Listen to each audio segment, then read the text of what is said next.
जय शिवराय मित्रांनो.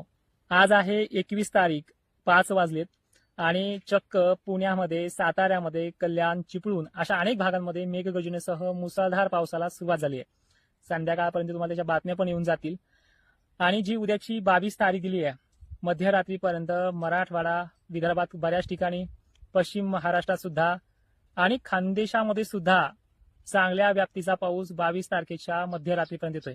आता तुम्ही म्हणाल दिवसभर वातावरण कसं आहे, तर 22 तारखेची सकाळ झाली की 11-12 वाजेपर्यंत सावली शिराळ पडेल असं आभाळ मोठ्या जे तुम्ही मागच्या पावसाळ्यात पाहत होते गेल्या वर्षी, तेच स्वरूप उद्या पाहायला मिळणार आहे. तुम्ही म्हणता कालही वातावरण बरोबर होतं, आज तर भाकास झालंय, पण हे तुम्हाला आजचं जे वातावरण आहे याच्यावरून तुम्ही लक्षात ते तसं धरून नका.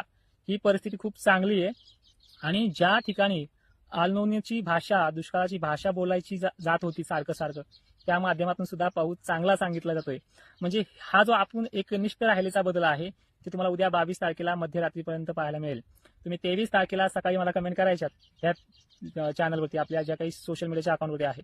एवढा जबरदस्त पाऊस आहे. तुम्हाला मी वारंवार सांगतोय की त्याला पहिले 2 दिवस चांगले पडू द्या, नंतर त्याच्यामध्ये जी काही ओल झाली असेल तुम्हाला 2 फूट 3 फूट काही ठिकाणी वाहुनी, त्यामुळे त्याच्यानंतरच तुम्ही पेरणी करा. पहिले त्याला पडू द्या. घाई तुम्ही खूप करताय, ती घाई करू नका. जबरदस्त पाऊस सुरू होतोय आणि हा पाऊस 22 पासून ते 2-3 जुलै पर्यंत राहतोय. म्हणजे बऱ्याचशा भागांना 8 दिवस पाणी, काही ठिकाणी 6 दिवस पाणी, 4च्या आणि 5च्या